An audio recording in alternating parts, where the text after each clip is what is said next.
Endless Evolution is a community engaged in the exploration of human experience. We engage with one another to understand our unique paths. We talk, we laugh, we heal, and we invite others to share this journey with us. Won't you join us? Endless Evolution. So many humans, and where's the humanity? Started. Good afternoon, everyone. How's everyone feeling today? Excellent. Feeling good, feeling good. Excellent. Feeling good. Got Jazz in the house. My people in the Yes. house. Couldn't be better. It's right on time, as a matter of fact. So I'm feeling great. That's awesome. We're welcoming Yeah. everyone back to our Endless Evolution podcast. I think we're on episode 9 already, which is great. Yes. And we're here really today to unpack a little bit of how we heal from colonialism, or at least begin the healing process, because this is not a one show type antidote, right? This is a lifelong process and journey. But we're thrilled to have with us Jassmine Parks, who's given us the permission as her friend and new colleague, and friends, to call her Jazz. But we're thrilled to have her here. So please remember to like, subscribe, follow us, do everything you can to listen in, because today's episode we think is going to be really rich, and you're going to want to be able to come back to it and listen to it many times. So again, we are thrilled to have you here, Jazz, as we try to tackle, right, this concept of colonialism and its impact on all of our lives, right? Whether we're Black, queer, immigrant, straight, white, like whatever identity we claim to, or that's been thrust upon us, colonialism has weaved its way through every element and fabric of our life. And so we are so excited to have you here to touch a little bit on those different aspects of how colonialism has impacted all of us. And so I just want to, be able to introduce you a little bit to our audience here. So I'm going to give a little intro and then hand it over to you to, share a little bit about yourself with our audience. So Jassmine Parks is a tender but switchblade of a flower child. She's a Detroit poet, a professor, and an arts administrator for Inside Out Literary Arts. Her work examines Black and feminine familial fracture and survival, maternal lineage, and the necessity of activating the healing self with her attempts to thrive. Her work has been championed by the Kresge Arts in Detroit, Torch Literary Arts, Pen America, The Watering Hole, Culture Source, and more. You may read about her work at Obsidian, Clearline, and Room Object, and her performances can be found on PBS, Button Poetry, and Slamfine. You can also follow her at her own website, and we'll put this in our comments and in our show description, both on YouTube and Spotify as well, so you can link to it. But that's Jassmine Parks, theflowerchild.com. It's Jassmine Parks, theflowerchild, altogether.com. So Jazz, it is our honor and pleasure to have you here. And we want to hand it over to you to give your own little introduction to our audience. Yes, thank you all so much for having me on Endless Evolution. Just the title itself, I love that. This is what I embody in my own life. How am I able to continue to grow forward? I always think about, I don't know if y'all have ever watched Insecure. I don't want to be assumptive. Have y'all seen Insecure? Yes. Love the So show. when we got, like the part, I can't remember her name, but she'd be like, growth.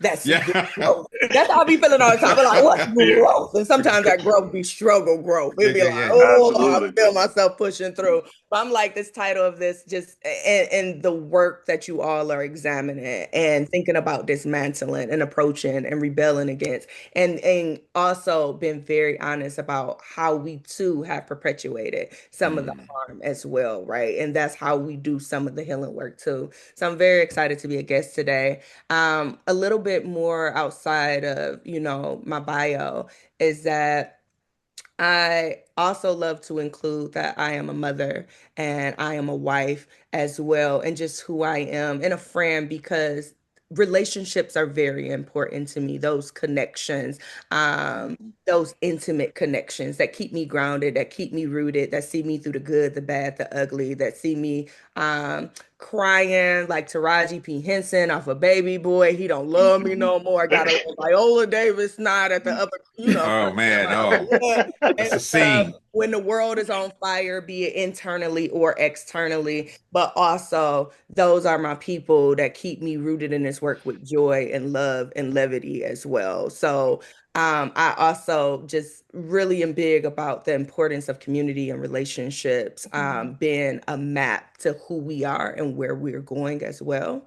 And aside from that, just as you lifted up, I work for my favorite organization in all of Detroit City. It is the oldest youth arts literary Mm, organization inside out literary arts. We're celebrating our 30th anniversary. I'm only mm, 36, so this organization is only six wow. years older than me. And I don't know what it was like for y'all when y'all was entering y'all 30s and shedding the 20s. It's like some of that immaturity, some of that, oh, we still finding ourselves knobbly knee, walking through the world Uh-huh. together.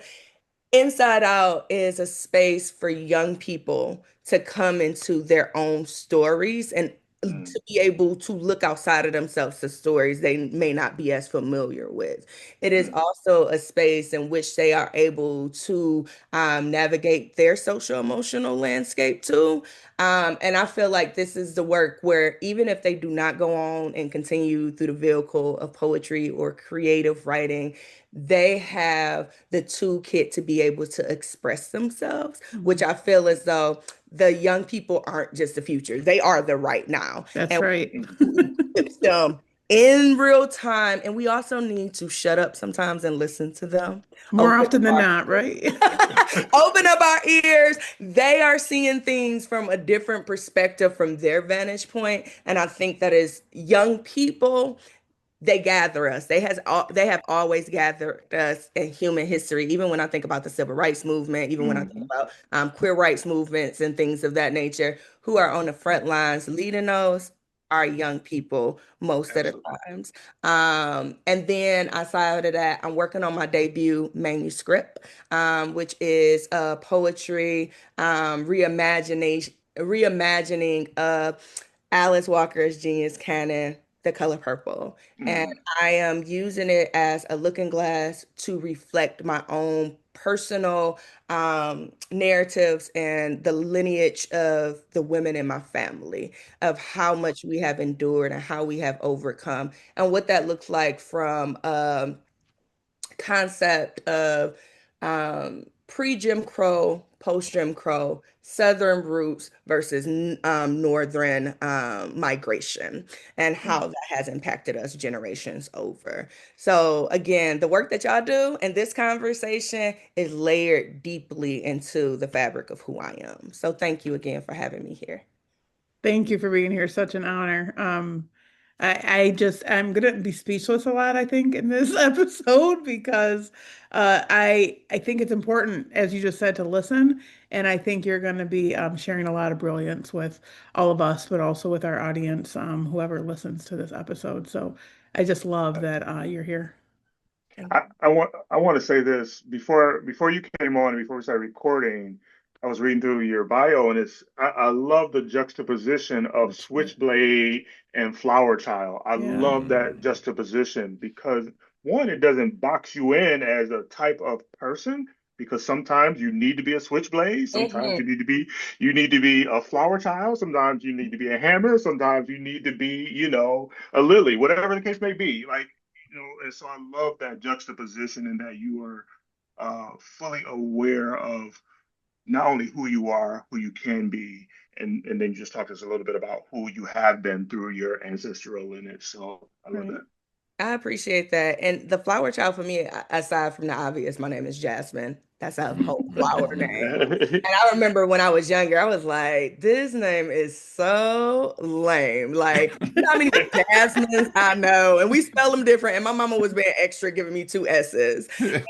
And but I remember like looking into actual jasmines, and most of them grow on mountains. And that to me really intrigued me Mm, because I was like, oxygen is so low. mm, What does it take to be able to thrive in situations or circumstances such as that? And I think about sometimes there's a retrospect where I'm like, ooh, I was deprived of certain things and it felt like I couldn't breathe and it didn't feel like I would be able to survive out of that, or literally and also like symbolically in some way. Mhm. But as I also have grown older, being a Black queer woman, I have also thought about we are so looked at to be strong. And sometimes, Mm. yes, we are strong, but also sometimes we need to be vulnerable and be able to feel. And, looking into movies, I always see white women running through flower fields and falling in love, all of this lushness. And it looks so soft. And it's like, not me being jealous, but it's like, I want some of that in my own life. I want to see Right. more of that for Black people, period. But Yes. definitely, specifically, like Black women, just from my experience, like Black girls and women. And the first scene that I thought about again was the movie and the text that I grew up with was The Color Purple. And I thought Mm. about Celie and I thought about Nettie. And I thought about what does it look like to create our own flower fields, our own Mm, meadows. And sometimes, like again, a rose, yes, very fragrant, very beautiful, vibrant, all of that. But it also has its thorns. So sometimes, Mm. yes, we can come with that softness and peace and blessings and love and light. But Mm. sometimes you gotta let somebody know at Yeah. times. You gotta cut Yeah. into them. You you got know, to pop you out gotta and protect yourself and you gotta Yes, protect sir. your people and what's around you. So Mhm. that's why I'm just like, I have to embrace the both in and some of the Mm-hmm. nuance in between. And I Mm-hmm. also, like you said, I don't want to box myself in. I don't want you to think you just rolling up on me and I'm just like, Mm-hmm. oh, it's all good all Yeah. the time. Because it's not like that, you Right. know? Yeah. Right. Oh, Yeah. that's amazing. And when you Yeah. were talking about Jasmine's growing on mountains, immediately I was like, right. And a mountain comes about through, a collision and an eruption of land. So it's like a harsh existence. And so for your beauty and softness to flourish and thrive in such a harsh existence really is an mm, ode to not just you as a person, but to Black women, to women really across so many different backgrounds who have not had that ability to just thrive within grace and fields of green, right? And flower. But I absolutely love that. And, only a poet's mind and a poet's heart would really reflect as deeply as you have. So I appreciate you because you made me immediately bring so much imagery to my mind. And wow, again, speechless. wow. But I do think, so much of what you said, it resonated with me when you said we have to listen to the youth, right? It resonated with me when you said you're thinking or beginning your manuscript in the middle of your manuscript. I'm not sure exactly where you are in that process, but of doing this through line of, your ancestors as well as implications for the present. And it makes me think of the topic that we have in front of us today, right? Like, who is leading our healing journey right now is the youth. If you look to social media platforms, if you look to all the protests, today is June 14th, right?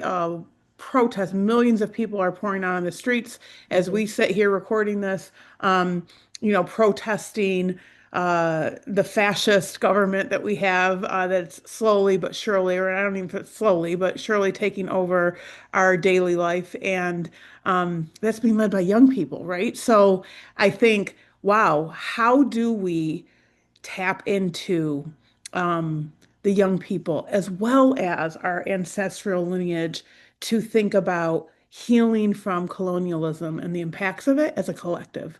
Like, where do we go and what are your thoughts around that? Like, how do we tap into all of these different voices and energies that are out there to lead all of us through that healing journey?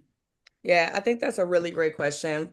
I first and foremost think that you got to sit with your own voice, um, especially before you get in front of young people. Young people, they are like bloodhounds. They can sniff out when a person is not being authentic, when they're not being sincere, when they have underlying motives, or when they are just trying to utilize the young people for whatever it is that their game is. So I would just say, first and foremost, we have to get like quiet within ourselves, kind of have some of these conversations, kind of do some of the research. And also, we need to meet the young people where they are. Sometimes we are anticipating young people to overnight mature in a way where we're putting our 30, 40, 50-year-old brains in their body and lived experience. And that's not necessarily their thing to carry, right? They're I feel like some of the benefit of being able to connect specifically with young people is because they're not going to be as jaded, right? Mm, They are quick to call a thing out, especially like when it comes to like teenagers or really early adults, right? They don't have sometimes as much material possessions to lose. I think adults sometimes get scared when you just like, I might lose my home, I might lose my job, I might lose my income to take care of my family. mm, Also, I feel as though grown people think as though we have to do so much of the lecturing, of so much of the educating, instead of asking what experience they're already coming with, what knowledge they are coming with, what have they already started to interrogate, mm, what resources it is that they need so that they can continue to expand their knowledge, but also their call to action on their own terms. What are their call to action, right? mm, Because sometimes we may not see eye to eye, or sometimes it's like, this is what I need specifically for my group, or I'm seeing it from this perspective. We can come together and kind of work on some things, or maybe we're working like it's parallel. You mm, got this issue where you just like, this is so important. I got this issue. And maybe we're like, here's some overlap and we can lift this up together. So when I think it's coming to young people, I think it's about coming with an open and very transparent and honest heart, being clearing the space for dialogue in which we are listening, considering what do they need to support them and what is within our arsenal to make that possible. And I also think that it's important to follow through with a commitment, not just saying, hey, we're doing this, it's kind of a one or done, but maybe we personally won't. Like if all four of us was like, oh, we're at the center of this movement for this time, maybe we're like, now we're going to hand you off to the next leg of the race because now you're ready for this aspect, or maybe I need to plug you into all of these mm. things. And in addition to that, get their music, get their Yeah. food, understand their platforms. I'm not a social media girly, so that is not 100% my world. But Right. like there are some people who can tap into that, right? Right. Right. So and just saying like, oh, these young people, we can't be Mhm. those finger wagging, we can't be that finger wagging generation. Mhm. 'Cause what they gonna Mhm. do is that they gonna write us off Exactly. instantly Exactly. because we're creating a disconnect. Now, Right. when it comes and mind you, I have a 17-year-old teenager Mhm. living in my home, my whole daughter, okay, who is about to be a senior at Cass. Mm, And sometimes there is a disconnect in real time. mm, And I'm just gonna be real with it. So understanding that we also need to give ourselves space for grace mm. Yeah. and Yeah. space for empathy and Yeah. space to say, you know what, we're not always going to get this right. Yeah. And we can take accountability for that. I can put Yeah. that on my back. What can I do to do better? How do we pivot? How do we adjust? Because we ain't got all the answers Yeah. Right. all the time. Yeah. And while the young people frontal lobes are still developing, it is important for us to really be able to lift them up and support them. Yeah. Now, when it comes to the ancestors, I wrote I'm writing this series of poems that's focusing on mosquitoes. And mosquitoes necessarily, mosquitoes are fascinating. They're very creepy. I don't care for them. I do not know what higher power exists, but I have to subscribe to think about how vast this world is and Yeah. how like many different species of so many things exist, not just on this planet, but beyond, like in this entire universe. Mm-hmm. So I'm not religious, but I'm like, there's some type of higher power that has created all of these things. And I think about like the mosquito. So it has this like, we know that it has the needle, but it's more than that. It's like a proboscis is what the needle is called. And it has a sheath and it removes the sheath to like one of the needles is pumping in like some it's not necessarily a venom, but it's an agent that allows the blood to kind of pool together. So it gets a better like drink of us. And then it has the one that is sucking up like the blood. So you have the sheath, you have agent that is put into our body, and then you have the straw. And to think about, ooh, we got all of these layers and that's really creepy and stuff like that, but it got to do all that work just to get to our blood, right? And I also was just thinking about epigenetic, and I was just thinking about what stays in the blood, what memory is carried throughout generation and generation, and sometimes it's lost consciously, but there's somewhere in our body where our body has an ancient knowledge of many different things. So I was just curious, if a mosquito took a sample of our blood, what is it taking in? What is it identifying and recognizing to be true about our ancestral lineage? Um, I am adopted, and I didn't know that I was adopted into my family until I was about 12 years old. And then this is when I learned about my mom and things of that nature. But there was so much shame and so many secrets that our family wasn't willing to talk about too many things. And I have been on Ancestry.com for almost a decade. Ancestry.com, I want to put this as the disclaimer. I say it anywhere. I think that it should be totally free for indigenous people and black people who descended from slaves. I don't think that we should be paying all this money to figure out a history that was not properly recorded. We shouldn't be paying all that to access. So sometimes I'm running into barriers when it comes to uncovering some of that history. What I like to do, if I'm just like, I'm running into a wall, I'm trying to consult with the ancestors, I don't have the answer to this, or I may have not seen this as possible in my recent lineage, you know? I like to look towards what has already occurred that I already have knowledge.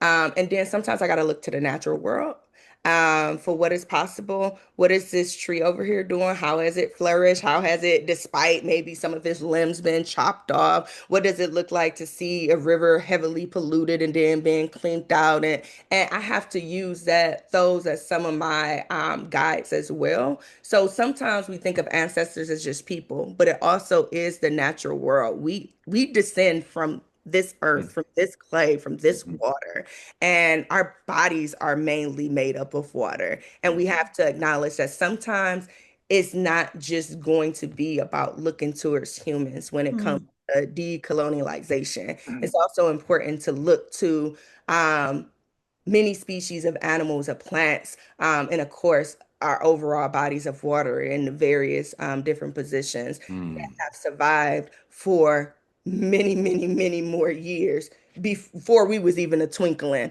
in humanity's eye, you know? So those are some of the things that I'm thinking Yeah. about between the now generation with the young folks and the past generation, and bridging those things together and just being honest about it. Like sometimes that is very uncomfortable, like to sit in it and process it. And when you process it, you ain't got to give it to nobody. Yeah. And if you want to give it to somebody, you ain't got to give it to somebody immediately. Yeah. Heal that, way through that, question Yeah. it. Some years are for questioning, some years are for answering. That's what Zora Neale Hurston said in Their Yeah. Eyes Are Watching God. Yeah. And sometimes, we got to be okay with not knowing all the things, but looking towards how can we get an answer or get some type of like assistance from the known world that knows us too, and we have to trust that. So Oh, I Jazz. Yeah, I mean, blown Jazz. away, right? Yeah. You said, I mean, everything resonates, right? But I took two words from what you said, and I just wanna focus on those for a minute. Surrender. When you talk about young people, when I think about surrendering the centering of our own experience. You know what I mean? Because we center our own experience that we can't, it's all about our experience. And so we try to, teach from that standpoint, but the ability to surrender in this work, to continuously surrender, Hmm. to do that work. And then that word secrets, because our secrets is what keeps us sick, from generation to generation, and being able to reveal those things to heal, because you to reveal and heal those things first. I mean, that's it. And I love what you said at the beginning, to start with self. You Hmm. know what I mean? To listen to your own voice, to connect to your own voice, to value your own voice, to see what your own voice is Yeah. before you even open your mouth and try to and try to engage someone else. So thank you for that. All that resonate. I just wanted to affirm that. Mm. Yeah. Yeah. Well, yeah. Okay, so I have a question to ask, but like with all of that, like I'm trying to frame it in such a way that um particularly when you talk about um our connection to nature, our connection to animals, our connection to other species, um, and how we're all interconnected. Um, I recently came across this thing, and I haven't done any much research about this, about trees and how trees underground, when a tree is sick or being has been cut down, it delivers water and nutrients to the tree that can no longer absorb the nutrients in the normal way. Even the stumps, like it's still sending messages, it's still sending water and nutrients to help that what's left of that tree to continue to flourish in the best way that it can. Um, and I think about that in regards to human beings and humanity. And I'm gonna lift up Spencer and his work here for a moment. Um, and the work he does with men, and he doesn't know I'm going to say that. The work he does with men and around men, and how he has used his healing journey to help other men heal from the vestiges of colonialism, because Yeah. colonialism, we know, is a man-made Massive, right? Mhm. system. And it's a Um, huge piece. It's a Huge, huge. huge piece with many different heads. It is. absolutely, absolutely. And we don't have enough people, particularly other men, who have come through that healing process and who are going through that healing process to help other men heal. And you spoke, and I'm going to make the connection here in a minute. You spoke about the work that you're doing around um, women or for women and about women, and particularly the women in your family um, who have been um, disconnected from not only themselves, their spiritual selves, their physical selves, their families, and how that's connected to this idea that we call colonialism. Um, Mm. what are some other effects that you might be seeing regarding colonialism in real time? Like, what are you seeing now that has that you could connect that to being one of the vestiges of colonialism? Mm. And the reason why I threw all of that other stuff in is because around we're all engaged in this work in our own way, and we've come together and we've been connected because of our common um, desire to see humanity heal. And so, again, back to the question, what are some of the other ways that you've seen the vestiges of colonialism happen in real time? Maybe even in your family, or in a broader sense. Yeah, I want to start with the broad sense. Maybe I'll go from macro level to like a micro level on a personal note. Right. Um, First, I'm just thinking about uh, grind culture. Grind culture has been popularized to the point where utter exhaustion is encouraged. And I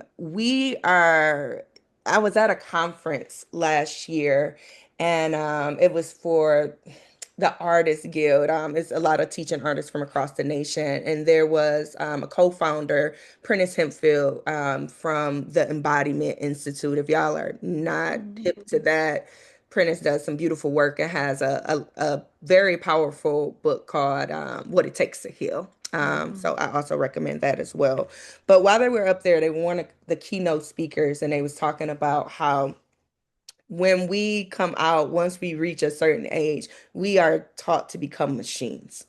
Mm. And now it's this kind of where, just as you was talking about with Natasha Aaron in the Nat ministry and the importance of being able to rest, we're taking a look at how do we become human again? How do we stop feeling as though we need to be all thinking, all knowing, all doing, and also being able to make a certain amount to live up to a quality standard of living, and also taking care of our mental health, our physical health, our family structures. I'm gonna tell you this right now, because I am an artist and because I work for an arts organization, I see so many artists putting so many tools and fuse together to make a living happen.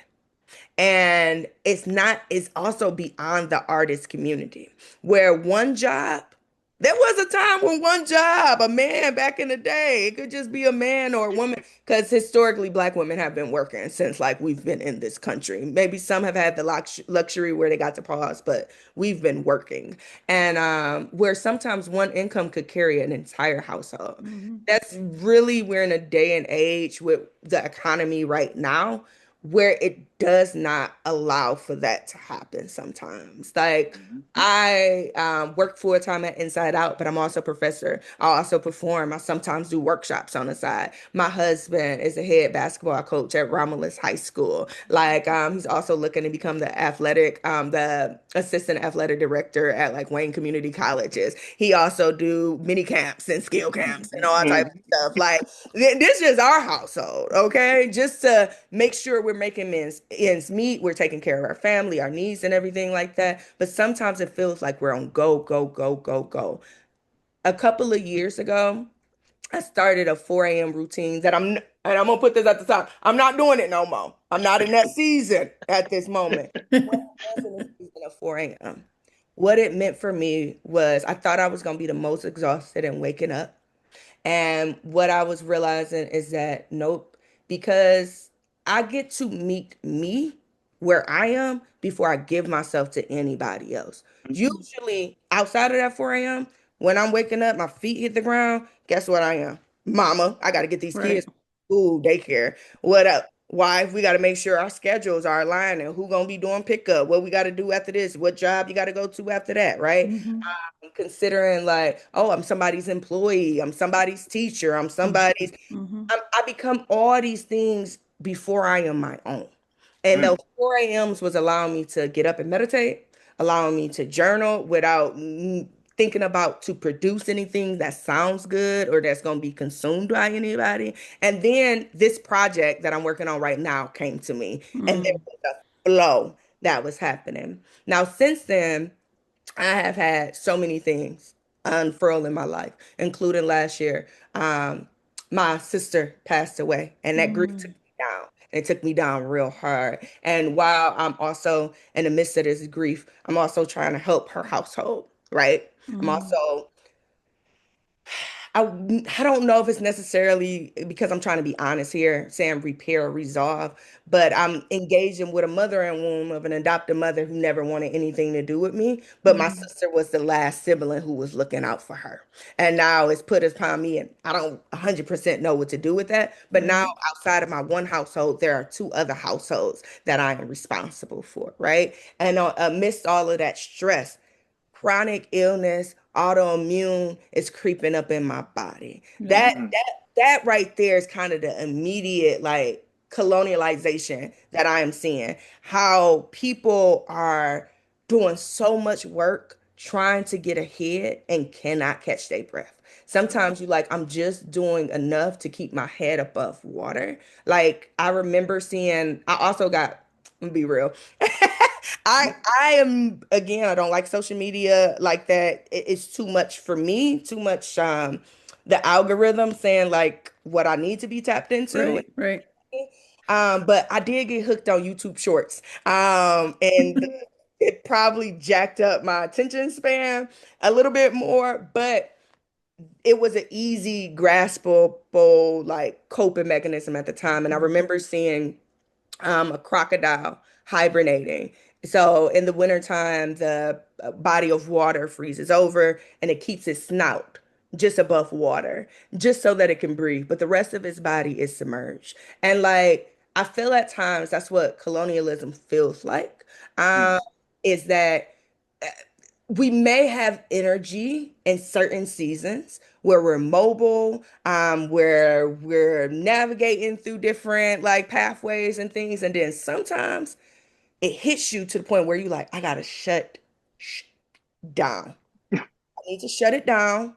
And because my body has these alarms going off that I didn't ignore because I've been trying to take care of all the things that need to be taken care of. Right, right. Sometimes I deprioritize myself. I also feel like that is a thing from colonialism, is to say that I know this is an individualistic society, but saying like, well, I to be a good person, I need to put all of these things at the forefront and not take care of myself. Like you're the last thing on the list. Um, and the way I feel like it has shown up, like personally, just within my family, is considering my family hasn't had that much. We just collectively, and sometimes we cannot help each other. And sometimes that breeds more resentment because we pulling rabbits out of hats to make a thing happen. Our generation before, out of like my mother and her siblings, only one of them raised their kids. Like the rest of them kind of had us scattered to the winds, be it inside the family or outside of the family. Some things are not talked about out loud. Sometimes it is pervasive displacement, which I experienced. Like I did a reflection. I was doing an artist way earlier this year, and I did a reflection because they asked to draw your childhood bedroom. And that initially, it triggered me, but not in the worst ways because it also set me down on a path to say, what does this look like? Guess what? I ain't have one bedroom. I moved so much almost every year that I didn't have an opportunity to plant roots Right, anywhere. right. Like sometimes I'm living out of just trash bags. Sometimes I'm living on a bed. Sometimes I got a room. Sometimes I'm on a couch. Sometimes I'm on the floor. Sometimes I'm with somebody I know. Sometimes I'm with somebody I just met. Sometimes I'm in a system. Sometimes, and it's like, this constant kind of like playing musical chairs. Where am I going to live? How am I going to get food? Where am I going to have some clothes on my back? Am I going to be able to stay here for a little longer? I wasn't even able to graduate high school because I didn't have nowhere to live. I had to go to Job Corps, which just, I know. Yep. Mm, I know we're going to talk about that. So yeah, at that, some point when we're talking about the defunding of all the things and what the ramifications long term will be there. But I am a success story of going to Job Corps. I went to Job Corps at 16. I had no support. It was my last means of trying to make something happen in my life. And it allowed me to get my GED. It allowed me to get a trade in cooking. I don't like cooking, y'all. At all, but it allowed me to get something. And I just feel like, but that GED opened up the door to me going to college. When I was younger, second grade teacher told me, all of your parents, and she should not have told this to these kids, to us little 7, 8 year olds, but she was just like, y'all parents have college savings for y'all. So y'all be able, and it was very assumptive. And it was just like, I remember going home that day and asking about it. And my adoptive mom was like, I don't even expect y'all to graduate from high school. mm, Second grade. Talking about colonialization, but she wasn't able to graduate high school. Right. She had to drop out and had to take care of her mother who was sick, and her mother had been in an abusive relationship and having to take that on. I didn't have no knowledge of that prior to, these are things that are coming out as an older adult. And what I want to say lastly is about ownership. And I mm, want to step back from my own voice and I want to introduce some bell hooks into the space from all mm. We're love. all about that. Yes, we are. Yes. Yes. Mm, I'm reading from page 125. mm, And I'm thinking of just about that grind culture is so that we can consume. It's so that mm, we can buy. It's so that we can stimulate the economy. It's so that we can make the gatherer of the resources, the ones who exploited, the ones who became even richer during the pandemic, that Mhm. top 1%, we making them richer, right? We saying that we need these things. Some of these things genuinely are needed. Maybe not a certain aesthetic or a certain type of thing, but I also have been thinking about even being an American, needing to purchase things that are my American privilege, needing to purchase things that's like affordable. I'm a mom of two, but where those things are made and what type of labor Mm, People are subjugated to. And this says greed subsumes love and compassion. mm, Living simply makes room for them. Living simply is the primary way everyone can resist greed every day. All over the world, people are becoming more aware of the importance of living simply and sharing resources. We can all resist the temptation of greed. We can work to change public policy, electing leaders who are honest and progressive. We can turn off the television set. Okay. Kendrick said, turn the TV Turn the off. TV off. Okay. I just went to that concert and it was amazing. Yeah. Yeah. Show respect and love. We can save our planet by stopping thoughtless waste. We can recycle, support ecologically advanced survival strategies. We can celebrate and honor communalism and interdependency by sharing resources. All these gestures show a respect and a gratitude for life. When we value the delaying of gratification and taking responsibility for our actions, we simplify our emotional universe. Living simply makes loving simple. The choices to live simple necessarily enhances our capacity to love. And mm, I think that sometimes communism will make it feel like there isn't enough room for love. We're thinking about all the ways in which to divide, as opposed to coming together, as opposed to connecting, as opposed to seeing empathy, as opposed to thinking about the connective tissue that binds us together. It is in all the ways and say, no, we need to be in direct competition with one, mm. as opposed to looking across the board and saying, I see you. Mm. Wow, Jasmine, that speaks to me so loud. Like you bring me to tears because people used to ask me a lot, like, why is it that you're so loving and compassionate? It's because we had nothing. As a poor immigrant family, we just leaned on each other in our community for everything, like for everything. And that's just how I operate. And it's like exactly what that is, right? Like we can create space for love if we just put life in the simplest forms forward. There's this isn't for as big as colonialism is and all the impacts that it's had. The solution to healing from it is really not that complex. It's Mhm. about going inside, it's about connecting to other people, and it's about living as simply as possible. And I just want to sit with that for a second because that was amazing. Yeah. Like, thank you for sharing that. It really was. It really was. Jazz, thank you. You know, when people talk about colonialism, imperialism, we always talk about from this big thing of historical perspectives, what was going on. I love how you broke it down to our lives and your life, you know, because the way we have internalized that and this internal colonialism we live by too, you know, and we can start there. You know, we can start right there. I do want to say, and I say this on behalf of us, because I don't want to skip by it, hold space for your grief too, you know, Mhm. that you experienced with the loss of your sister. I want to say that we hold space for that because I think that's part of colonialism too, that we don't hold enough space for each other's grief Yeah. and each other's wounds as well. And so when you think about all that, and thank you for being so transparent and feeling safe enough to be transparent with your experience. We don't I won't take that for granted. Um, I'm thinking about your journey to create. You think about all that you said, Mhm. and now you being a creator, a creator as well, and thinking about, you know, even for the listening audience, I think I know from your experience, but for people listening and for people who still feel confined or locked in, you know, to a certain way of being, right?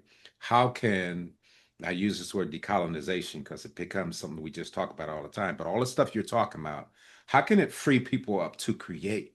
You know, because I know that you are creating now. You create your poetry, or just you are a creator, period, in everything you do, man. You know, the routines for your family, whatever. Mhm. But how can you connect? How do you connect um this idea of healing and decolonizing? How can that offer people more freedom to create, to Yeah. be in a space of creation? Yeah, at first, when I think about the power of being a creator, Yeah, like it's before I even meet myself as a creative, yeah. because I think about what life, how I have created life and not just saying in birthing children. I'm talking about my own life, right? Yes. How I've taken my life into my hands and how other people have also assisted me in making this malleable life into something that I have a sense of pride in, that I have strived towards, and in making a life, I have had to make so many decisions, right? And each decision has brought me closer to validating my own voice. I think step one is saying that, guess what? Your voice matters. Your story, what you have experienced, the pathways, your journey that you have travailed, it is important. Um, that you still have some ways to go, but you have the strength and the endurance and a village behind you to do so. And when that happens, before you even think about, I'm about to think about something artistic. Also, the second thing I say is, guess what? I'll be trying to visual art. I didn't started into that. I call myself a visual artist with a small A. I'm not a capital A. But I've also been looking into saying, because again, we're in a super era of consumerism. There is ads for everything. I'm just like, we are being advertised to all the time, and it make it feel like you need to create something for other people to lay their eyes on, or other people to hear. And like that used to be me. I'm like, oh, I need to get this out my body, and I need it for it to be sonically released and somebody to take it in and to connect with me about. Sometimes the art got to just be for you. The creation got to be just you. Again, it can be a journal entry. It could be you writing a letter. It could be you saying, you know what? As you can see in my background, I got water things that's happening, right? But these are things that's inspiring me. These Black women came from a calendar, from a Black artist who created these. And I just want to be surrounded by Black women that I care about. This came from another calendar. I forgot his name is like Lavelle Whitfield. And Mhm. he has like an entire calendar where it's taking Black people and comparing them to like everyday objects and size and things. So it's like change under here. Maybe it's something that I read and I'm going to cut it out. This is Audrey Lord's Poetry is Not a Luxury. I took out this bird, very first, this is a dinosaur. This raptorian bird, right? Reminds me of the ancient inside of me that is willing to take flight. Mm. I'm thinking about I'm surrounded by these flowers. Sometimes it's not like saying I need to overwork it. It's about saying, Mhm. hey, first and foremost, I need to follow the things that I'm obsessing over. I'm Yeah. questioning. I am that I need to wrap into myself, that makes me feel beautiful. I love Mm. to be surrounded by flowers Yeah. like that. I ain't got somebody bring me flowers every day. I gotta bring myself flowers, right? I gotta Yeah. make it happen. Where's my color in my life? Yeah. Where's my money that I'm trying to Yeah. manifest? I want Right. that don't Yeah. include that much Yeah. grind, stuff like that, right? So I'm considering like maybe it's just cutting things out, maybe it's collaging, maybe it's Yeah. journaling, maybe it's again engaging with the epistle form of letter writing. Maybe it's saying, hey, I want to get some crayons and a book, and I want to. There's no prescription to what that Mm. looks like. I was doing trap karaoke with my families on Sunday. We do Love that. 3 to 4 different rounds, including again, my daughter Yeah. is 17, but my son is 3 years old. Yeah. That would also be on there, right? That's engaging with the creative. Yes. Right? I'm singing Yes. Yes, it is. the ABC and to the ground, okay? Yes. Yeah. Every time he go around, but it's saying, hey, we're engaging, you dancing, miss stop. Like that is engaging with the Mm. creative as well. That is a part Mm. of the creation of life, of something Yes. that makes you feel as though you are alive, as that's reminding you, hey, I'm here. I'm here. I am here in this time, in this place, and my body is reaching out to the creation Yeah. outside of me. Yeah. Like there is an invitation, there is an Yeah. invoking that is happening Yeah. when I engage with any type of artistic medium. Yeah. It don't gotta be good. It Yeah. ain't gotta be for nobody else to consume. It could be Yeah. me singing in the shower and singing in Yeah. the car off key. Yeah. Like that's just where you start off first. If you're like, I actually want to get a little bit more serious into Yeah. it, take your time, look towards people, read, watch videos, find your creative lineage. The Yeah. people who are saying the things that you're just like, whoo, you have expanded the way that I think or I see a thing, or if you have a Mhm. what like what I've already, or you've helped give me language that I never had language. I've had this, Mm, I just did not know how to describe it at mhm, first. And I would say along that process, give yourself grace to take a step back, mhm, go breathe, go touch, mhm, go touch grass, mhm, go touch grass, especially if you are in the heavier weighted type of like wading through some things that might just it might be touching on some wounding that you've mhm. experienced or some trauma that you've experienced. And I would also say leave room for light and joy and Yeah. play. Yes. Yes. Yes. Whenever recess was taken away, and I just be saying this, whenever recess was taken away from us, we were taught to just sit, button up, shut up, listen up, Hmm. and not encouraged to say we can go out and still play. We still need Hmm. a break. We still need to let that inner child out. That inner child wants to exercise. That inner child wants to scream out loud. That little child it wants to fly. That little child wants to imagine. And we shouldn't have to box that child out. We deserve to let that kid come out, get a hug from us, and get some fresh air. So Yeah. Mm. while you are engaging in this work, to think about how art can reflect your own like worldview and what you're like what you've been thinking on and Yeah. again you are obsessed with because literally Yeah. everything I write about is an Yeah. obsession of Yeah. mine. I have Yeah. had scratch out of my head. Yeah. Yeah. But also say like I deserve room for joy and fun. Yeah, yeah. This is like, I think of something personally that I want to ask. You really answered this question. I'm thinking about the poetry, this poem that Alicia Keys did years ago, POW, like the prisoner of words unsaid, right? She was a prisoner of words unsaid. And I think about you talking about using your voice, and I think about your son, and I think about what I know, how I know you're raising your son and your aspirations for that. When you think about young boys stuff, when you think about young boys who and women and girls as well, but particularly young boys who are taught really to suppress their Hmm. emotions or suppress what they feel or suppress their pain, and not give voice to it. um how will you raise your son? I already know, but how you encourage others to teach others to know to not be a prisoner of words unsaid, to be able to use your words to liberate yourself. Right. Because there's a cost to being There's a silent, cost right? to being Yeah. Mhm. silent. There's a cost to being silent. It's definitely a cost to being silent. Yeah. And it's also a cost to perpetuating certain cycles that you already seen came before. Like Mm, I have the privilege to knowing that so many of the boys who became men in my family have went through the carceral system. They've been hmm. in prison. Yeah. Um, I have brothers who have been incarcerated. I have cousins. I have an uncle. Again, my mom did 17 and a half years.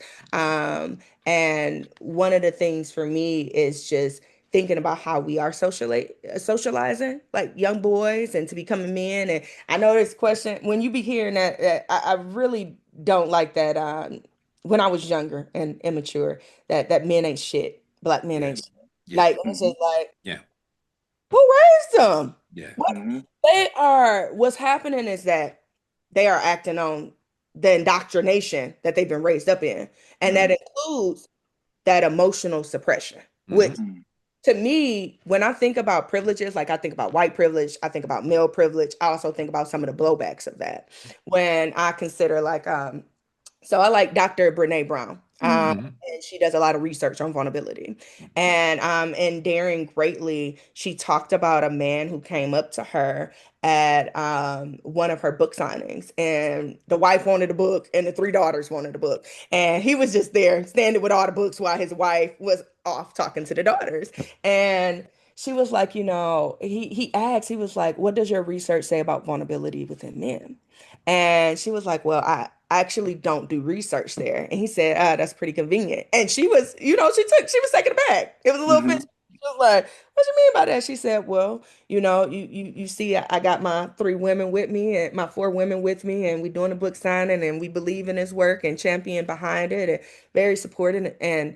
But there's nothing for the men. And I cannot come off my high horse. That if I wasn't able to come through for them, if I couldn't take care of them like that, then what would I have to experience? I have to suppress so much in myself. I can't express that. So, and even thinking about my husband, like my husband is a 6'6" black man.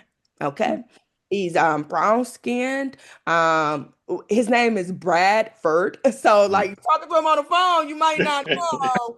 And he show up in an interview and you be like, oh, this ain't what I had in Yeah, mind. yeah.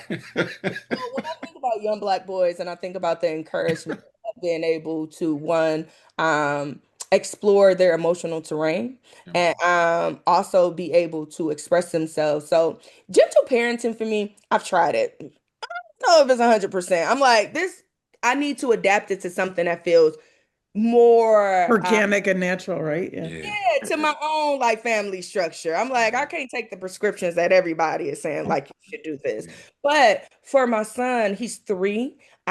He also had like a language delay, right? So Mm. sometimes that can be a barrier and challenging and saying, do you understand this word? How to? But for me on my end, it was about one, getting him a speech therapist that was free through Mm. like learn early because for me it was very important that not only could I understand what he was saying, but also he could understand what it is. So we could have a dialogue. Like, I know you want to eat. I know when you upset. I know when you tired or something like that. And some of those concepts he couldn't fully like explore. Also, I am again a very strong. I'm a Pisces, y'all. I'm water. I got water all through my chart. I am not afraid to cry because I'm like, I gotta Yeah. let this out. I gotta purge it. You know, water on this planet needs to evaporate. You don't need to store all of this inside of your body. So I'm like, when he feels in at 3, you feel big and Yeah. it's really intense. Yeah. Okay. Um, sometimes it's meltdowns, and sometimes I feel like melting down with him, and sometimes I do. It Hmm. ain't perfect all the time, but sometimes let's breathe. Come on, Cairo. Mm. His name is Cairo. Come on, Cairo. We're gonna take 3 breaths, Mm. and he'll do it. Sometimes he mad that he got to do it. So Yeah. he just want to get the process over Yeah. with, Yeah. right? Yeah. Yeah. And sometimes it's like, okay, yesterday he came home from daycare, and he has like a best friend named Aiden in daycare, and him and Aiden are thick as thieves, each other's shadows. And he said that Aiden didn't want to play with him and he tried to snatch a block away from him and he told him and Cairo told Aiden to shut up. So Mm. and that was right before he got picked up. So when he came home, we my husband was like, okay, it's time for timeout because we don't use that type of language and stuff. You know, talked him through it. And we did timeout, but he was really melting down. So it was just like, okay, we gonna go in your room. We gonna sit on your bed. And he thinking he about to go to sleep. And I'm like, we need to just calm down. So we're in a dark room, right? Let's bring some of these levels, it's cortisol, like down. It's a cool room. Let's cool you down because you're working yourself up because you're crying so much now you overheating. And then let me just hug you. Mm. I hugged him for a while and I just pat his back as he's crying because I couldn't understand anything that he was saying while he was crying. So it's just like, okay, just take your time, feel your way. I understand that it's okay to be upset. You really love playing with your friend, and sometimes our friends they need space to just play with themselves. Sometimes we want to be by ourselves. We don't want to share all of the time, and that's okay. We cannot tell our friends shut up. We can say my feelings are hurt, so I'm trying to teach him how to express his Yes. feelings. He Yeah. have more of a vocabulary of feelings now that he's done that speech therapy. But it's a multi-pronged issue. And I will also say, I have an amazing partner in my husband. Mm.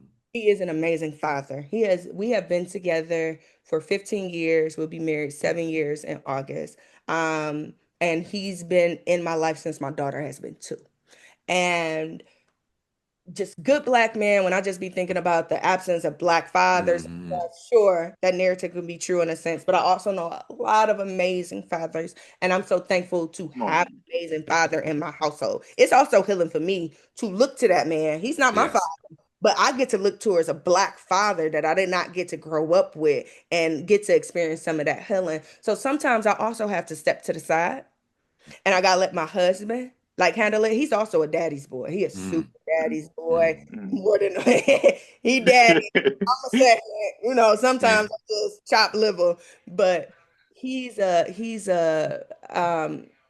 he loves his father and he respects his father and he listens Mm, to his father and his father understands the weight of that role and being able to sit him down and talk to him, being able to just simply pet play with him, get him outside, take him like different places, like they're been having that bonding thing. And I think if I was a single mom, it might be a bit overwhelming considering having a 17-year-old yeah. and a 2-year-old. Sometimes on any given day, it feel like I got two toddlers. Sometimes it feel like I got two teenagers.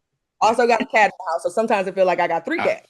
I'm just like, I don't know what's happening out here, you know, but having a partner who is also invested and committed to saying, I mm, care about having a healthy family dynamic. I Yeah. am also like, he grew up with both of his parents, you know, mm, so he's taking the good in here and he's also reframing and rewriting some of the things that he wants to shift generationally forward. Yeah. So, like when it comes to thinking about what are we pouring into young Black boys, we're pouring, I care about your emotions. I'm going to allow you space to express yourself. Guess what? We read it, we plan, we find any resources if we think that you're lacking in anything, and we're making sure that you are able to socially connect and being able to reflect and process through things. So Mm. that's how we're trying to shift. yeah. I Yeah. also think about like because you're doing work with the Sasha Center, when I had a gender reveal, I I wanted and I know gender is socially constructed and stuff, but I was scared to have a Black son. Mm, Very scared for several different reasons. Because of how Black men have been interpreted in this country historically and the violence that have been wrought about them, wrought upon y'all. I also think about how Black boys and men are recruited into violent structures. And then I also consider being a victim of assault and a sexual assault as well.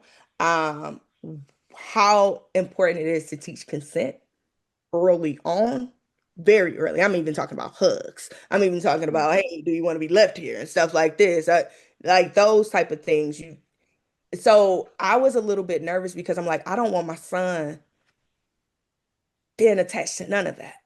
Like, and you can't control everything, but it's like, what am I front loading initially before he becomes old enough, before as his brain is still formulating? I want my son to be a stand-up guy.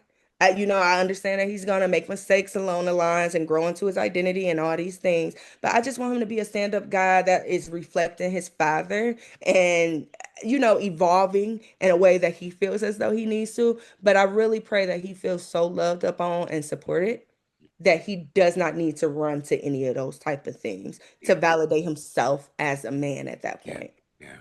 It really sounds, oh, go ahead, Aaron.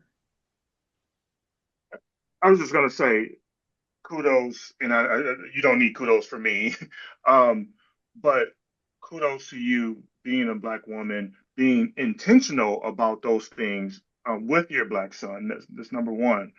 Um, Kudos to you for lifting up your husband and the amazing man that he is to do that for you and your children. Mhm. Um, and I'm thinking about this idea of the cost of staying silent Mm, from the kid's perspective, from the child's perspective, and the parent's perspective. Because I think the cost of staying silent um, can really do harm to not only we started off this conversation about like I'm trying to be a good son, um, that your intentionality behind making sure that your children, particularly your son, has those lessons from his mother is so incredibly important. Um, Allowing them to be able to feel like I hear from a lot of women, even to this day, I hear from a lot of women, you just got to man up. And this Mhm. idea of what being masculine and being a man is totally separate from what society portrays for us, or totally separate from what we are asked to live up to, which is this unreal expectation of what masculinity is. Real. It's Yeah, why sometimes y'all die earlier and get absolutely, the way that y'all do. It's like absolutely, the things that y'all have to consume and y'all just gotta sit on it. And it's Right. like absolutely. it's so much stress and you can't express yourself, you can't express the struggles, you can't express the hardships Yeah. because you'll be looked down upon. And I just think of like, okay, talking about man up, what type of partner do you want your son to become one day? What type of father do you want your son to become one day? There was a conversation somewhere in the pandemic about not buying your sons a kitchen set because it was going to encourage him to be gay. And I'm just like, first, again, I'm queer, so I'm just like, that's my people too. But how can teaching a young boy how to cook make one gay? You teaching Mm. him how to sustain his body, how to Yeah, take care of his family. He has a baby absolutely. doll. It's like a little like cloth baby doll, a little brown baby doll, and it came with like an affirmation book. It's going to teach him how to parent if he ever is to become one, to man up. What is that definition? Masculinity, even when they're coming out with these alpha males, beta Yes, males, sigma males, again, further division about the unrealistic expectations. I'm just like, we don't even live in a society where that is sustainable, where that is Yeah. realistic. Like, we got to be very honest about that and how we are we also need to help our brothers out as well. And right now, because I know y'all are doing a lot of unpacking, if y'all have the space and the resources to do so, and the village as well to support that work to continue. But that man up is ball up, nut up, whatever they be yeah, calling yeah. All that. Well, it. I think all of it's a function of colonialism. So for me, Yes, I'm hearing all of this and I'm hearing, Jazz, how you are intentionally living your life in a very decolonized way, that you're breaking stigmas, patterns, you're breaking generational trauma by really creating space, being a creative and a creator, teaching that to your son, raising him in a space where he can emote and simplifying conversations enough and simplifying your life enough to have those feelings and those emotions really embodies what we've been talking about this entire time. And I yes, think, what we lose sight of when we talk about such a big topic is this. This is how we are really intentional with decolonizing. This is how we're really intentional with changing the pattern and healing humanity. It is one person at a time. It is one family at a time. It is one structure at a time. And so, yes, kudos to you. And also, thank you for being so vulnerable to share all of that with us, with our listeners at large, because I do believe that it's hard. You do hear all of this division, all of these different alpha males, lots of gender, as a queer person myself as well, right? Like there are stereotypes we want to break up. Sometimes it has to be this way or has to, all of that is function of colonialism. Why'd they take play away? Because they don't want us to be human. They want us to be machines. So That's right. kudos on you to enforce and focus and reinforce the idea that play is so central to the healthy development of your children, to the healthy development of each one of us. You said so many things, right? Like that I think are so critically important for us to look at and think about, wow, this resonates with how I'm doing it. So when people are thinking, man, I'm not doing anything to break these cycles, I want everybody to hear your narrative and then do some self-reflection and go, wait a minute, I'm really intentional about how I'm simplifying my life.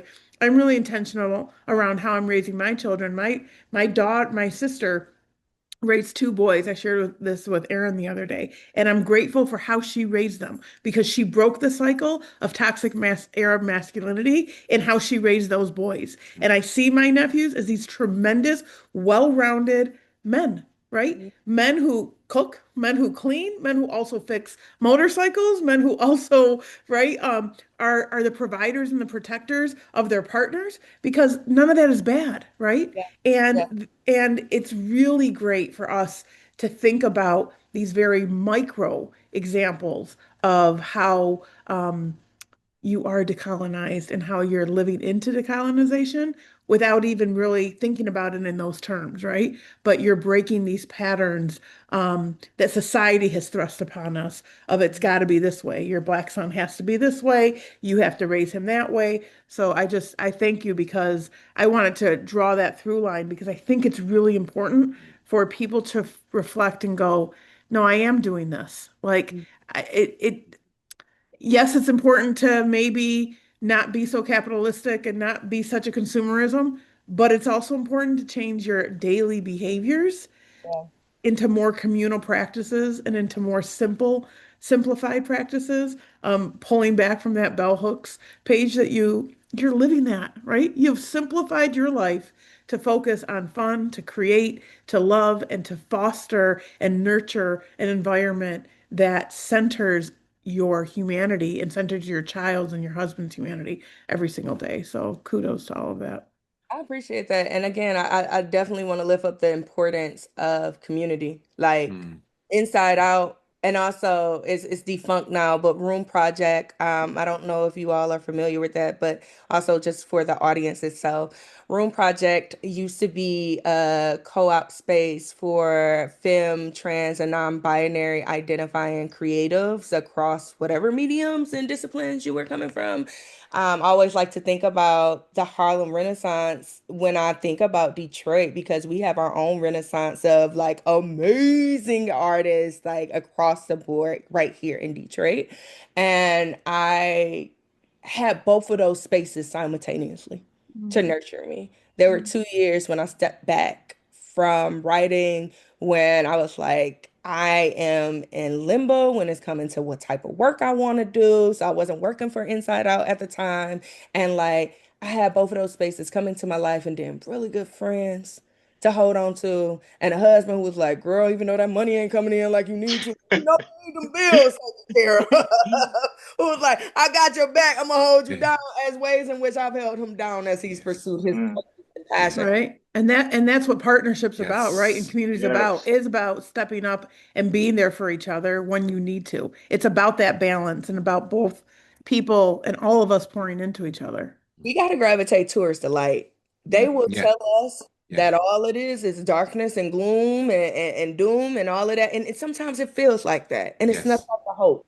And it Yes. makes you feel helpless. And it makes you feel like you can't do nothing. But you know, I was telling me and Naomi, we were chatting the other day. And when the election happened, I wasn't shocked, but I was very disappointed in America. Yes. Very, very disappointed.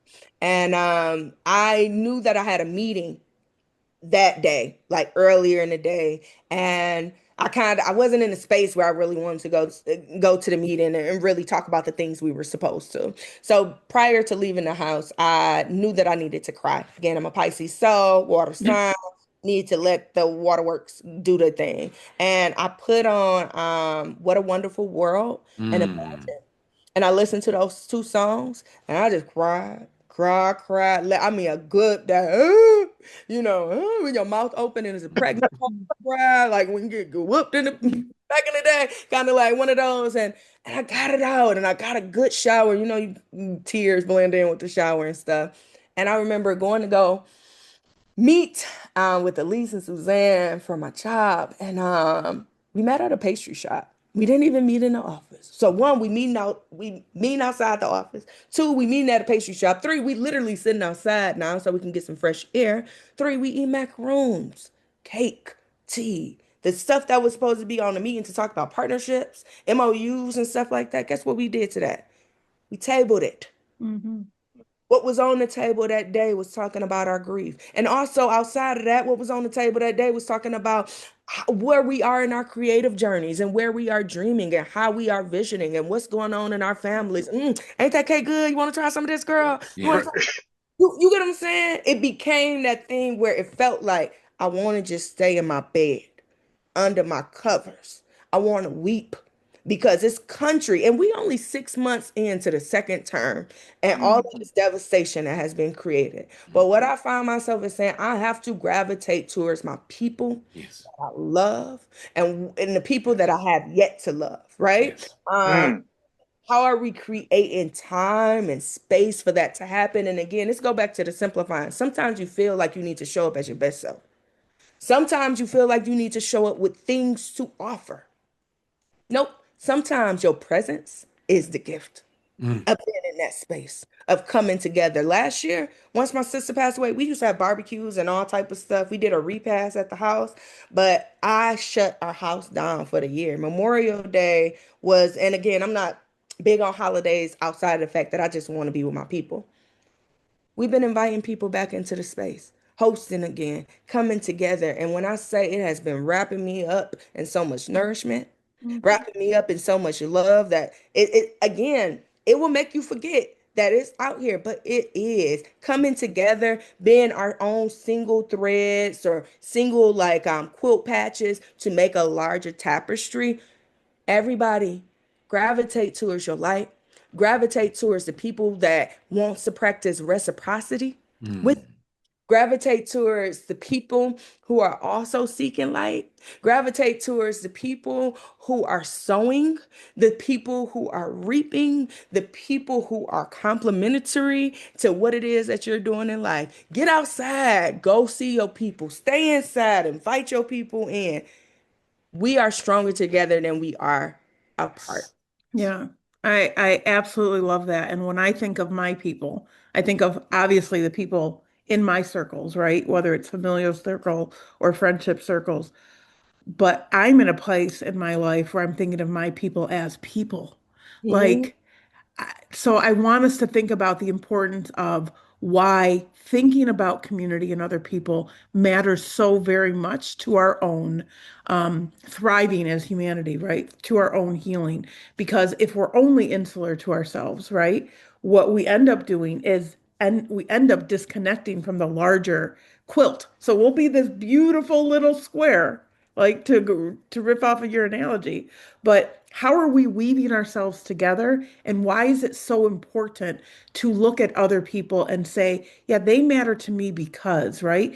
And for me, it's because without them, we can't build the quilt. We'll just Yeah. all be a bunch of patches floating around, right? So I think of what's going on right now across our country today. I think of all the immigrant families who are terrified on a daily basis right now, all of the queer people who are terrified. There are more than 360 current bills and legislations across this country to take away rights. The one that's floating up to the Supreme Court already is way well in action to reverse, marriage, same-sex marriage. There's a lot of rights that are being stripped away, right? The Roe v. Wade was turned over a couple of years ago. Like, and then I think on the international level, you've got famine and you've got genocide and you've got Holocaust. I mean, whether we're talking about Sudan or, hundreds of thousands of Yemenis being killed by Saudi Arabians at the price of colonialism and advancing causes, or now all the world's eyes on Palestine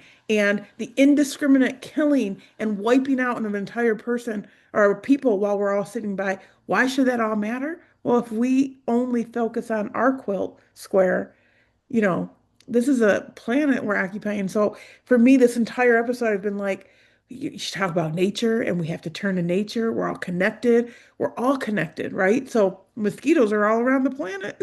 Well, those It, crocodiles can be found everywhere, right? And so can people. And so we got to Yeah. look to each other. Yeah. it it's interesting. My son this morning, he asked a question about um the Latin people who are being deported. And he's asking for just simple clarification because he's 19 years old. He just, there's some things he just doesn't know or hasn't understood yet. And um, related to this conversation, I said to him, the biggest lie that we were ever told was that we are at war or at odds with each other because of our skin color. Mhm.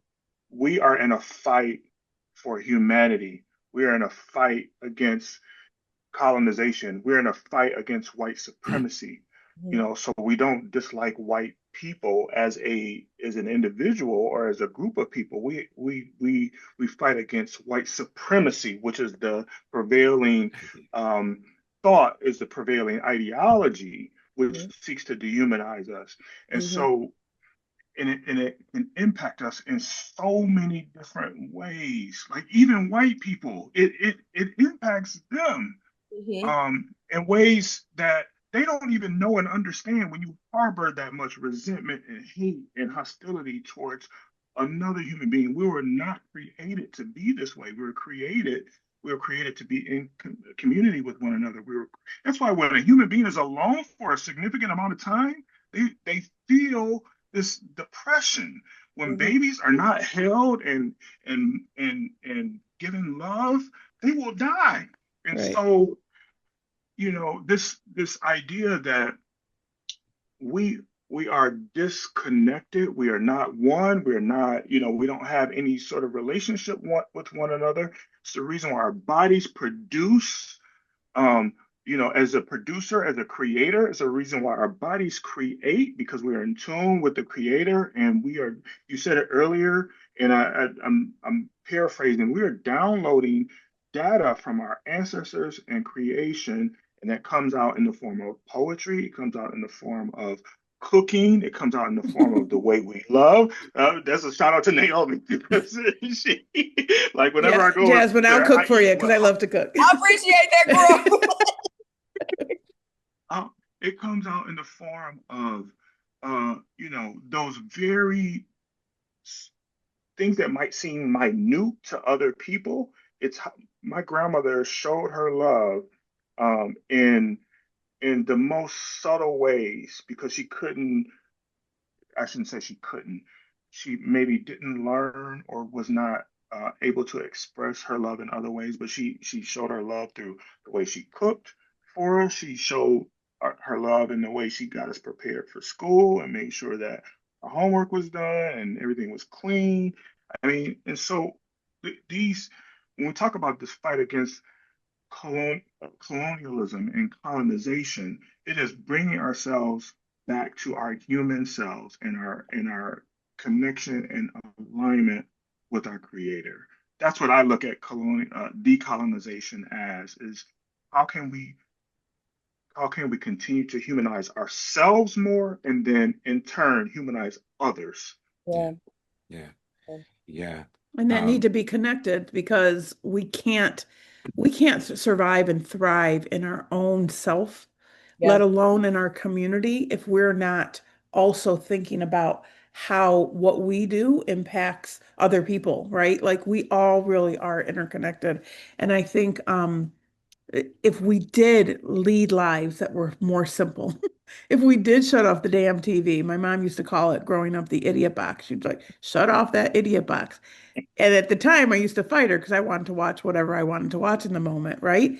But man, was she wise. I mean, she is wise. She is one of the wisest people I know. But it's an idiot box for a reason because it serves, just like social media and the phones, to actually disconnect us from that human interaction. So social media is this double-edged sword, right? Because the world is more aware and more attuned to each other right now because of social media. But because we're doing this and we're not then going and helping out the Palestinians down the street and making sure that the people in Sudan are being fed and cared for and holding our elected officials accountable. If we're not doing that, then we become disconnected and we're just, you know, admiring the problem, right? And we've all become really great at problem admiration. And I think if we start with self and simplify, that will have that ripple effect. So I think of it like throwing that pebble in the pond, right? Start with self. The message that I'm taking away from this amazing conversation is how do we do that inner reflection to have that ripple effect and simplification and creating more space and time for love and grace and joy and happiness and following that light because we're all human light bulbs around the earth, right? And so I want to be attracted to other light and I have to run towards people and not away from them. You know? Yeah. yeah, I agree. I agree, Naomi. And I want to say, you said this, Jazz, at the beginning. You said it was just a joy to see the different identities, even on this call, right? Even on this call.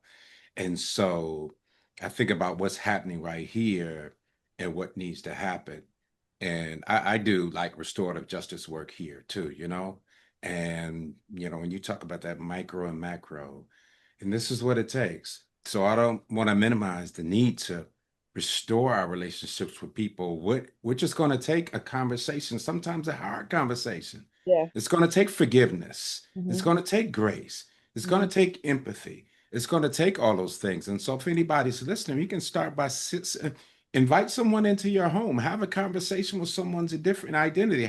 Because Naomi, what you said about people, as we always talk about people going into their own silos, it's because they're insulated by their own trauma. And so there's no reaching back out. There's a retreat towards safety and Mhm. there's no reaching back out, Mhm. but we're all the same. So it takes all those things, the surrendering, the forgiveness, the restoration, the reconciliation. And you talked about keeping life simple. And I'm not going to bring it up now, but I'm not going to share it on the screen. But that simple forgiveness Hawaiian technique called Ho'oponopono. It's simple. It's simple 4 lines like I forgive you, please, I'm sorry, please forgive me, I love you. It's a simple little forgiveness thing. And I'm telling you, if you do it for yourself, it's 4 lines. It's an ancient Hawaiian healing technique for ourselves and for other people. And so um I mean, this space is all about that. So we are doing the work. And so thank you. Thank you for showing up and thank you for showing up the way you have. Um, we always kind of like to end with a quote and give a quote and then have some closing words and things like that. And so I found this quote by Sterling K. Brown. I love Sterling. I love One of my Sterling. favorite actors Yeah, ever. yeah. I love my man. He says empathy begins with understanding life from another person's perspective. Nobody has an objective experience of reality. It's all through our own individual prism. And so if we can start with self, right? If we can start with self and interrogate our own prism, I think then that allows us to have empathy for others. You know what I mean? And to see life through someone else's shoes, and we can do that for each other only when we understand ourselves. And so, thank you, Jazz. Thank you. We know you'll be back. We know you'll be back. We hope to have you as a co-host and all these other things. So, was just so grateful for your presence. I am too. I really appreciate Yeah, this conversation. And even yeah, when you were talking about the forgiveness, I yeah. love this concept, this Japanese concept called kintsugi. Mm, Essentially, it is when item, a object breaks and you use a precious metal to put it back together. And the mm, thing is, colonization comes and it breaks things, right? It breaks people, it breaks land, it breaks spirits. And it does it at such a force mm. where it takes a lot to heal and to restore our energy. Yes. But when we come together with the pieces and is willing to put it back together, the precious metal is our intention. The precious metal is our willingness. The precious metal is saying that we are wishing for change and we put it back together and become something that's more beautiful than it was Mm. before. Amen. I I'm love believing That's that. that beautiful. I love it. to us as we are decolonizing. Yeah, I Yeah. love it. I love it. Yeah. I love it. Man, I love it.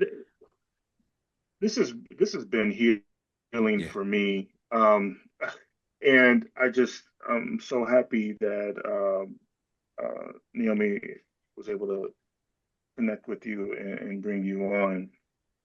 It's just you said something. I'm going to say one thing before I push us to close. You said something that it brought me to tears, and you said I have to gravitate to the people that I have yet to love. Mm. Mm, And I started thinking to myself to open myself up to be able to love someone new. mm, Um, and so I appreciate that because I'm going to take that with me mm, as well as all of the other things that we've been able to talk about. mm. Um, I already loved someone new today, and that's Jazz. No oh, same, doubt. same, No doubt. No same. doubt. Same Who here. knew? Who Same knew same that when you here. began the day, you're going to Tomorrow I'll love find someone somebody new? else, but That today's makes for three you, of us. Jazz. That makes three of us, man. That thing. But Yeah. that in and of itself is part of the healing process to open your heart up to love something and someone new. Mm, So I appreciate that. Um, And maybe I was gonna say we like to end our show on a positive note. Maybe that's the thing. Like Maybe maybe that's the note. Yeah, that's yeah, the note. yeah, yeah, yeah. Thank you, thank you, thank you. So, Aaron, you can read that. If that's it, there's a quote that you Yeah. can read. If not, that I think that's it. Um, but there, you know what? Let me read this in it because I think it's good because everything you're talking about, Jazz, um, is about bravery and courage too. Bravery, to do all those things. And there's a quote by Tori Amos. It says, "Healing takes courage, and we all have courage, even if we have to dig a little deep to find it. Amen. Even if we have to dig deep to find it, we all have courage." Mhm. Amen. Amen. I say, And and Ain't so not it is. binary. Say it exactly. A woman, a body, all that. And I say, I so it love is. So it. it is. So it is. Yeah. Thank you all so much. You. And thank you to our audience for staying with us. And Yeah. until next time, stay Yeah. balanced, keep healing, and keep evolving. Thank you. Peace and love. thank you. This episode of Endless Evolution is brought to you by the No Harm Organization, uplifting wholeness and humanity. Our featured music is Humanity by Lava Laru.